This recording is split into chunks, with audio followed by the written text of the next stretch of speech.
Hello बच्चों, good evening to all of you. Welcome to my YouTube channel BSc bio वाला। बच्चों, आज हम नेक्स्ट टॉपिक को पढ़ेंगे। नेक्स्ट टॉपिक हमारा है हेमिकार्डेटा का general character and classification. Last lecture में हम लोगों ने क्लासिफिकेशन ऑफ फाइलम कार्डेटा पढ़ा था। ये आपका फोर्थ लेक्चर होगा। फर्स्ट लेक्चर में इंट्रोडक्शन, सेकेंड में ओरिजिन ऑफ कार्डेट, थर्ड में classification of phylum chordata, fourth है आपका ये हेमिकार्डेटा का जनरल कैरेक्टर हम पढ़ेंगे। उसके बाद क्लासिफिकेशन देखेंगे। ठीक है बच्चा, क्लियर? लास्ट लेक्चर जो बच्चे नहीं देखे होंगे प्लीज़ जाइए अपना लेक्चर आप कवर करिए। ठीक है, हम लोग कंटिन्यू लेक्चर को कंप्लीट कर रहे हैं। ओके, तो आइए हम देखते हैं। तो बच्चा, आज हमको क्या पढ़ना है? जो फाइलम हेमिकार्डेटा है उसका जनरल कैरेक्टर और क्लासिफिकेशन। क्या पढ़ना है? फाइलम हेमिकार्डेटा का जनरल कैरेक्टर और क्लासिफिकेशन। ठीक है, तो जो हेमिकार्डेटा है हमने आपको बताया था पहले ही इसको फाइलम कार्डेटा में ही के अंदर सब फाइलम में रखा गया था। हमने आपको बताया था जब क्लासिफिकेशन वाला लेक्चर बता रहे थे आपको। ठीक है, तो hemichordata was earlier considered as sub phylum under phylum chordata. ये तो आपको पता ही है। लेटर ऑन इसको सेपरेट फाइलम में रखा गया। तो फाइलम जो हेमिकार्डेटा है इसको पहले कार्डेटा के अंदर सब फाइलम में रखा गया था। Presently it is placed as separate phylum under non chordata. Present time में ये नॉन कार्डेटा के अंदर सेपरेट फाइलम में फाइलम हेमिकार्डेटा के रूप में ये रखा गया। 10वां फाइलम है ना, ये ग्रामर ऑफ फाइलम कार्डेटा है, आप लोग याद करिए। ठीक है, द फाइलम हेमिकार्डेटा, इसका ग्रीक मीनिंग होता है हेमी मतलब हाफ, कार्डा मतलब कार्ड। मतलब इसके पास जो नोटो कार्ड है ना, हमने बताया जो कार्डेटा का मेन कैरेक्टर है नोटो कार्ड। यहाँ पे नोटो कार्ड नहीं प्रेजेंट होता है। नोटो कार्ड की तरह स्टोमो कार्ड या बकर, आप कह लीजिए बकर डाइवर्टिकुलम यहाँ पाया जाता है, स्टोमो कार्ड पाया जाता है। पहले साइंटिस्ट इसी स्टोमो कार्ड को ही नोटो कार्ड मानते थे, इसीलिए इसलिए कार्डेटा को, सॉरी, हेमिकार्डेटा को फाइलम कार्डेटा के अंदर रखा गया था। लेकिन लेटर ऑन ये पता चला कि भैया जो स्टोमो कार्ड है ये ट्रू नोटो कार्ड नहीं है, इसलिए इसको एक सेपरेट फाइलम में जगह दिया गया। ठीक है, तो हेमिकार्डेटा के अंदर आते हैं आपके एकॉर्नवॉर्म और टेरोब्रांक। हमने ओरिजिन ऑफ कार्डेट की थियरी में टेरोब्रांक के बारे में बताया आपको। यहाँ पे लगभग 100 स्पीसीज हेमिकार्डेटा में पाई जाती हैं, विच लिव इन और ऑन मैराइन सेडिमेंट, जो समुद्र में रहते हैं या फिर कोई मैराइन सबस्टेंस है उसके ऊपर ये रहते हैं। देखिए, ये जो आपका फाइलम है एक्सक्लूसिवली मरीन है, मतलब इसके सारे के सारे मेंबर आपके मैरीन होंगे। आप देखेंगे जो हमने आपको इकाइनडर्मेटा पढ़ाया है वो भी एक्सक्लूसिवली मैरीन है, और टीनोफोरा भी आपने पढ़ा है वो भी एक्सक्लूसिवली मैरीन है। ठीक है, मतलब कोई भी मेंबर फ्रेश वाटर में नहीं पाया जाता है। एक्सक्लूसिवली का मतलब यही होता है। तो हमने इसका इंट्रो थोड़ा सा देखा, अब हम देखेंगे जनरल कैरेक्टर। ये आप छोड़ दीजिए, यहाँ पे सही से लिखा गया है। ठीक है, तो जनरल कैरेक्टर आप देखिए। देखिए, हमने बताया इसके सारे के सारे मेंबर मैरीन है, मतलब एक्सक्लूसिवली मैरीन। ये पूरे के पूरे मेंबर जो इस फाइलम के हैं सभी के सभी मैरीन होते हैं, मतलब साल्टी वाटर या फिर समुद्र में पाए जाते हैं। सोलिटरी या फिर कॉलोनियल। सोलिटरी का मतलब क्या है? ये अकेला पाया जा सकता है या फिर ग्रुप बना के रह सकता है। ठीक है, ये अकेला भी पाया जा सकता है इस फाइलम के मेंबर, या फिर ग्रुप बना के भी रह सकते हैं। मोस्टली ट्यूबिकुलर।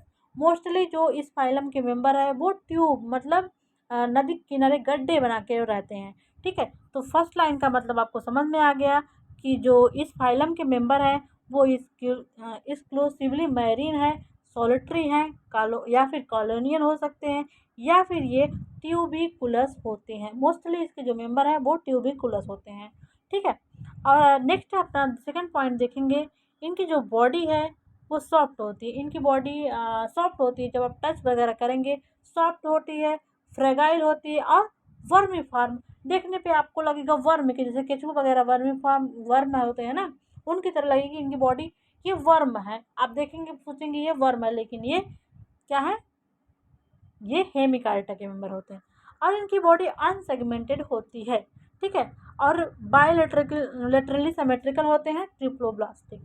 3 टर्मल लेयर होगी, इक्टोडर्म, मेसोडर्म, एंडोडर्म, और इनकी बॉडी बायोलेटरली सिमेट्रिकल होगा। बायोलेटरिकल सिमेट्री क्या है, ट्रिप्लोब्लास्टिक क्या है, अनसेगमेंटेड क्या है, ये आपको पूरी तरीके से पता है। अनसेगमेंटेड सेगमेंटेड मतलब इनकी बॉडी में कोई सेगमेंटेशन नहीं पाया जा रहा। जैसे आपने देखा निरीज वगैरह में सेगमेंटेशन था, अर्थवर्म में सेगमेंटेशन था, एटलीस्ट कार्टा के मेंबर में सेगमेंटेशन पाया जाता है, लेकिन इनकी बॉडी अनसेगमेंटेड होती है, वर्मीफॉर्म वर्म लाइक होती है, बायोलिटरली सिमेट्रिकल होता है ना, बायोलिटरली सिमेट्रिकल होता है और ट्रिप्लोब्लास्टिक होती है। ठीक है, और देखिए इनकी body wall single layered epidermis, इनकी जो बॉडी वॉल होती है उसमें बस सिंगल लेयर एपिडर्मिस पाई जाती है। जैसे हमारा ह्यूमन का केस ले लीजिए, एपिडर्मिस होता है ना, डर्मिस होता है ना, लेकिन यहाँ पे डर्मिस एपिडर्मिस होता है, इंडोडर्मिस वगैरह होता है, लेकिन यहाँ पे सिंगल लेयर बस एपिडर्मिस की पाई जाती है और उस एपिडर्मिस में आपका म्यूकस ग्लैंड होता है। यहाँ पे डर्मिस एब्सेंट होता है, ह्यूमन में डर्मिस होगा, एपिडर्मिस होगा, लेकिन यहाँ पे बस एपिडर्मिस पाई जाएगी, एपिडर्मिस में ही म्यूकस ग्लैंड होगा, यहाँ पे डर्मिस एब्सेंट होगा। ये पॉइंट याद करने लायक है। ठीक है, जो ये इनकी बॉडी होगी इंट्रोसिलस होगा, ये तो वेल नोन है क्योंकि भैया आपका एलिडा से ही तो ट्रूसिलम स्टार्ट है, इंट्रोसिलम तो एकांडरमिटा से स्टार्ट है। ठीक है, तो इंट्रोसिलस होगा, सिलोम यूजुअली डिवाइडेड इनटू, जो इनका सिलोम है वो प्रोटोसिल, मेटासिल और मीसोसिल में डिवाइड होता है, करस्पॉन्डिंग टू 3 बॉडी रीजन। इनकी बॉडी में 3 रीजन होते हैं, हेड, ट्रंक, कॉलर। ठीक है, 3 रीजन होते हैं और उसी में इनका प्रोटोसिल, मेटासिल और मीसोसिल होता है। तो इनका सिलोम 3 पार्ट में डिवाइड होता है, प्रोटोसिल, मीसोसिल और मेटासिल, ये इम्पॉर्टेंट है। ठीक है, इनका डाइजेस्टिव ट्यूब कंप्लीट है, ये तो पहले से पता है, ये एक इम्पॉर्टेंट चीज़ है। इनकी डाइजेस्टिव जो ट्रैक है स्ट्रेट भी हो सकती है, कभी कभी यू शेप्ड होती है, ये इम्पॉर्टेंट चीज़ है। पूछ देता है कि किसकी डाइजेस्टिव ट्रैक्ट यू शेप्ड होती है, तो आप बताएंगे जो हेमिकार्टा के मेंबर है उनका डाइजेस्टिव ट्यूब जो है कि यू शेप्ड होती है। जो इनका फोर गट है, आप जानते हैं एलिमेंट्री कैनल में फोर गट होता है, मिड गट होता है, हाइंड गट होता है। तो जो इनका फोर गट है वो give rise a hollow buccal diverticulum into proboscis. देखिए इनके बॉडी में 3 रीजन होते हैं, हम आपको दिखा दे रहे हैं, प्रोबोसिस, कॉलर और ट्रंक। ठीक है बच्चा, ये हो गया इनका,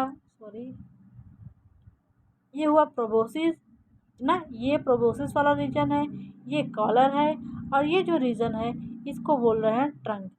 तो जो प्रोबोसिस रीजन में इनके बकल डाइवर्टिकुलम पाया जाता है, क्या बच्चा, बकल डाइवर्टिकुलम। तो प्रोबोसिस में इनका ये फोरगट है ना, इसी में बकल डाइवर्टिकुलम पाया जाता है। अर्लियर कंसीडर्ड एज नोटोकार्ड, पहले साइंटिस्ट इसी बकल डाइवर्टिकुलम को सोचते थे ये नोटोकार्ड है, इसीलिए हेमिकार्टा को सब फाइलम एज ए सब फाइलम कार्टा के अंदर रखा गया था। लेकिन जब ये क्लियर हो गया भैया ये नोटोकार्ड नहीं है, ये एक स्ट्रक्चर है, बकल डाइवर्टिकुलम है, तो इनको एक सेपरेट फाइलम में रखा गया। ठीक है, नेक्स्ट है आपका डार्सो लेटरल फाइरेंजियल गिल स्लिट्स। यहाँ पे देखिए हमने आपको क्लासिफिकेशन बताया था कि हेमिकार्टा के मेंबर में गिल स्लिट्स पाया जाता है, ये डार्सो लेटरल होता है, डार्सो लेटरल फाइरेंजियल गिल स्लिट होता है। When present 1 to several pair, जब ये गिल स्लिट्स प्रेजेंट होते हैं ये लगभग 1 से कई पेयर तक प्रेजेंट हो सकते हैं। ये सिलरी फिल्टर फीडर होते हैं। सिलरी फिल्टर फीडर का मतलब ये किसी सबस्टेंस को जो खाते हैं उसको छान के खाते हैं। ठीक है, पानी के साथ इनके माउथ में यूँ कर लीजिए फूड मटेरियल आएगा, पानी से उस सबस्टेंस को छान के ये बॉडी के अंदर लेते हैं, इसी को बोला जाता है सिलियरी फिल्टर फीडर। ठीक है, तो ये सिलियरी फिल्टर फीडर होते हैं। इनका सर्कुलेटरी सिस्टम कैसा है, देखिए किसी का करेक्टर पढ़ने सा है, मेन पॉइंट आपको देखना होता है, हैबिट क्या है, हैबिटेट कैसा है ना, वो कहाँ रह रहा है, डिस्ट्रीब्यूशन कैसा है, उसका सर्कुलेटरी सिस्टम कैसा है, डाइजेस्टिव सिस्टम कैसा है, रिस्पायरेशन कैसे कर रहा है, एक्सक्रीशन कैसे कर रहा है, नर्वस सिस्टम कैसा है, उसका रिप्रोडक्शन कैसे कर रहा है, फर्टिलाइजेशन कैसा है, एक्सटर्नल है या इंटरनल है ना, और रिप्रोडक्शन कैसे कर रहा है, और डेवलपमेंट आगे जब आप देखेंगे क्लीवेज वगैरह में डेवलपमेंट भी दिखाएगा। तो हायर में जब हम करेक्टर पढ़ेंगे आपको जनरल करेक्टरिस्टिक्स, आपको इन बातों को ध्यान रखना है। ठीक है, तब आप आसानी से याद करते जाएंगे कि भैया ये चीज़ यहाँ पे चेंजेस है। ठीक है, तो इनका देखिए सर्कुलेटरी सिस्टम सिंपल है, ओपन है ना, यहाँ पे ओपन है, ध्यान दीजिए, क्लोज नहीं है। हार्ट इनका डॉर्सल होगा, ध्यान दीजिए, क्योंकि कार्डेट के मेंबर में हार्ट वेंट्रल होता है, यहाँ पे हार्ट डॉर्सल है, ये डॉर्सल है, ये भी ध्यान देना है, और ओपन है, ये भी ध्यान देना है आपको।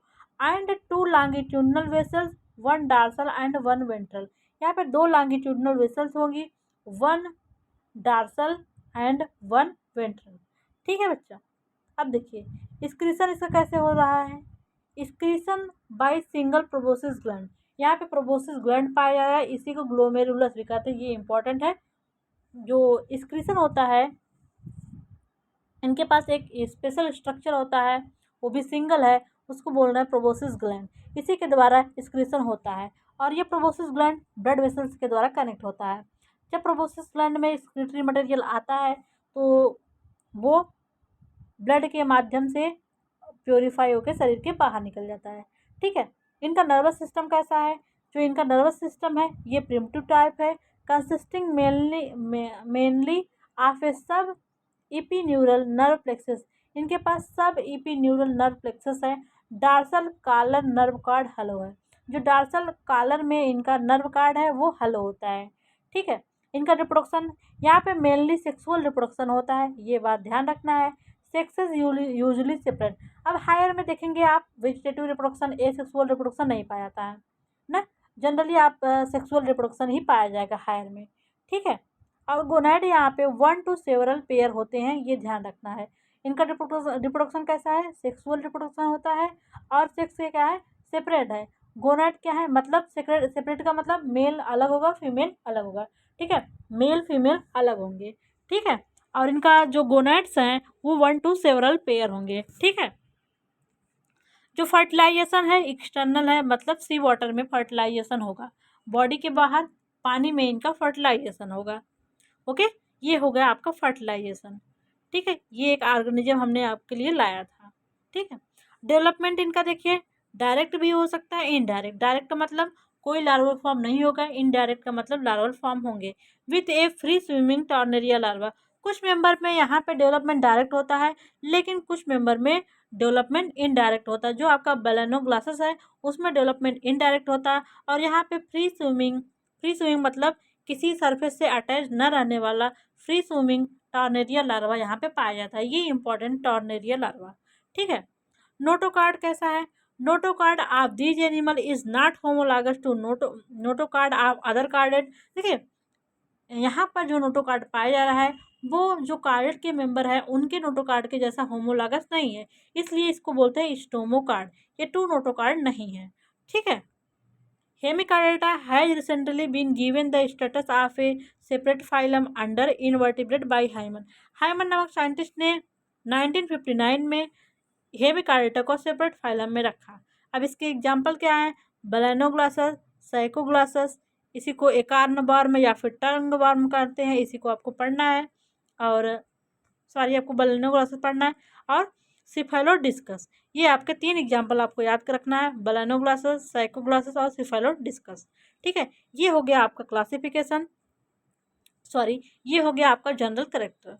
तो जनरल करेक्टर एक बार फिर से ध्यान दीजिए, आपने क्या क्या पढ़ा। ये फाइलम एक्सक्लूसिवली मरीन है, एक चीज़ ट्यूबिकुलस है, बॉडी वर्मीफॉर्म में है ना। आपने देखा इसका जो डाइजेस्टिव ट्रैक्ट था वो यू शेप्ड था ना, स्ट्रेट भी हो सकता है, यू शेप्ड।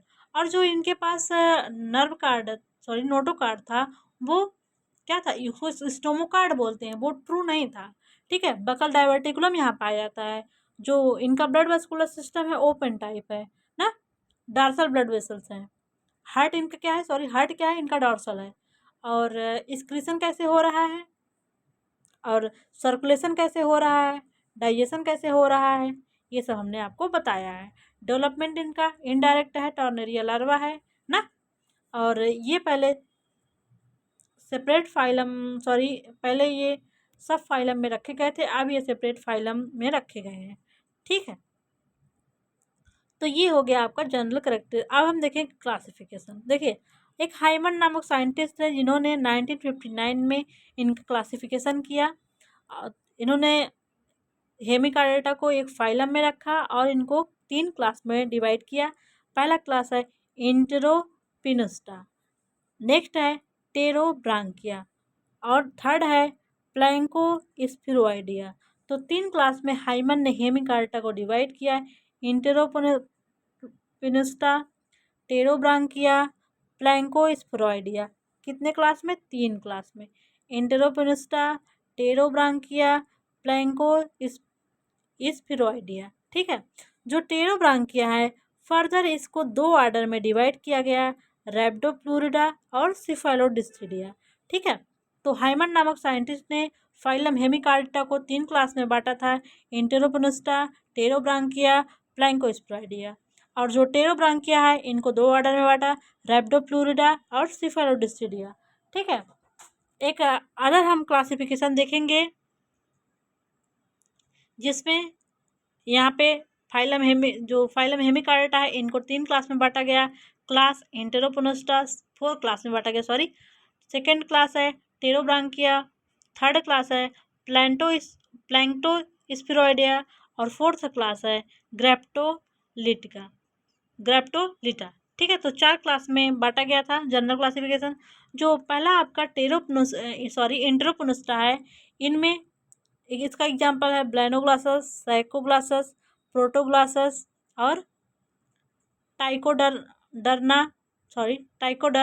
डर और स्प्लेंजिलिया। ये आपके इंटेरोपोनिस्टा के एग्जांपल है। जो टेरोब्रांकिया के एग्जांपल है सिफेलोडिस्कस और एटुबारिया। ठीक है, एटुबारिया। उसके बाद जो प्लैंक्टोस्पिरोइडिया है इसका एग्जांपल है प्लैंटोस्फेरा। ठीक है, और ग्रेप्टोलिटा का एग्जांपल है डेंडोग्राफस। ठीक है, तो ये है इनका क्लासिफिकेशन। तो ये वाला क्लासिफिकेशन आपको ध्यान देना है जो हाइमन वाला है। ठीक है, हाइमन वाला क्लासिफिकेशन आपको ध्यान देना है। इसमें हेमिकार्टा को 3 क्लास में डिवाइड किया गया है, इंटेरोपोनिस्टा, टेरोब्रांकिया, प्लैंक्टोस्पिरोइडिया। ठीक है, टेरोब्रांकिया में रैप्डोप्लूरिडा और सिफेलोडिस्टिडिया है, डिस्टिडा है। ठीक है, ये आपको क्लासिफिकेशन याद करना है। That all about classification and general characteristic of phylum hemichordata. Next lecture में हम लोग जो जीनस है ब्लैनोग्लासस उसके बारे में डिटेल में पढ़ेंगे। ठीक है बच्चा, थैंक यू सो मच, मिलते हैं नेक्स्ट लेक्चर में। और हाँ, जो बच्चे नए हैं चैनल को सब्सक्राइब कर लें।